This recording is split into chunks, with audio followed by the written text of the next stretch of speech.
मणिपुर देश का अभिन्न अंग है, वहां महिलाओं एवं बच्चों की सुरक्षा सुनिश्चित की जाए। यह केवल एक राज्य का नहीं बल्कि यह मुद्दा देश की अस्मिता और गरिमा से जुड़ा हुआ है। अतः वहां शांति व्यवस्था बहाल कर महिलाओं एवं बच्चों को सुरक्षित माहौल प्रदान किया जाए। मणिपुर की घटना की वजह से अंतर्राष्ट्रीय स्तर पर देश की छवि खराब हुई है। मुझे ऐसा लगता है ये तभी होता है जब सरकार को कुर्सी से ज्यादा प्यार होता है और जनता के हित से कम प्यार होता है। न्यूनतम समर्थन मूल्य किसानों को मिले, बिजली के बिल माफ हो, किसानों का कर्ज माफ हो। सरकार को समझना होगा कि किसान मजबूत होगा तभी देश की अर्थव्यवस्था मजबूत होगी। खाद पर सब्सिडी बढ़ाई जाए, यूरिया नहीं मिल रहा है, खाद का वितरण पारदर्शिता लाई जाए। यदि समय रहते सरकार ने संज्ञान नहीं लिया तो वो दिन दूर नहीं कि देश में खाद्य संकट हो जाएगा। महोदया, गया में महाबोध विहार प्रकरण जो है, वहां से बुद्ध समाज में चिंता है और आक्रोश भी है।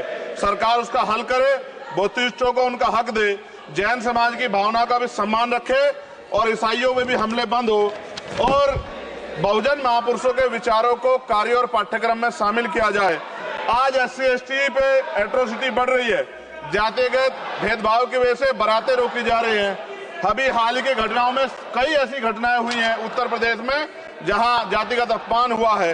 नगीना लोकसभा क्षेत्र में किसानों की मुख्य आय का साधन गन्ना उत्पादन है, लेकिन न गन्ने का मूल्य में वृद्धि हुई है और न ही मिल द्वारा समय पे भुगतान किया जा रहा है। गन्ना किसान मजबूत होगा तभी ग्रामीण अर्थव्यवस्था मजबूत होगी। साथ साथ SC/ST का प्रमोशन में रिजर्वेशन नहीं दिया जा रहा है, उल्टा निजीकरण करके नौकरी खत्म की जा रही है, बैकलॉग नहीं भरा जा रहा है, पुरानी पेंशन बहाल नहीं की जा रही है।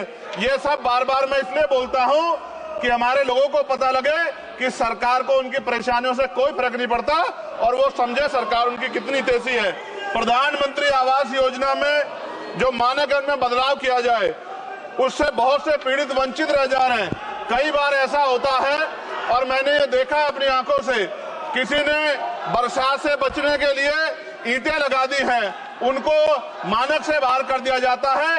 इस वजह से वो परिवार इस सुविधा का लाभ नहीं ले पा रहे। खत्म करूंगा मैं।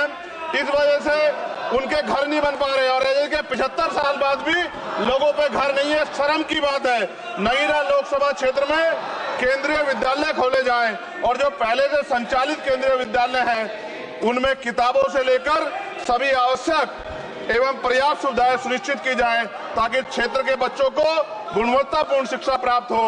और अंत में मैं खत्म करते हुए कहना चाहता हूं, अभी ईद का त्योहार आ रहा है, हम भी ये देखेंगे और देश भी ये देखेगा कि सरकार उनको कितनी मदद करा के उस आयोजन को, उस त्योहार को मनवाने में मदद करेगी, जैसे अन्य धर्मों को लगातार मदद कर रही है, क्योंकि भारत एक धर्मनिरपेक्ष राष्ट्र है। मोदी जी, खत्म कर रहा हूँ, खत्म करिए तो आवाज का हाल देख लो आप क्या करिए, कंप्लीट करिए प्लीज। भारत एक धर्मनिरपेक्ष राष्ट्र है, लेकिन मैं ऐसा समझता हूँ जिनकी सरकार है उन्हीं की बात होगी।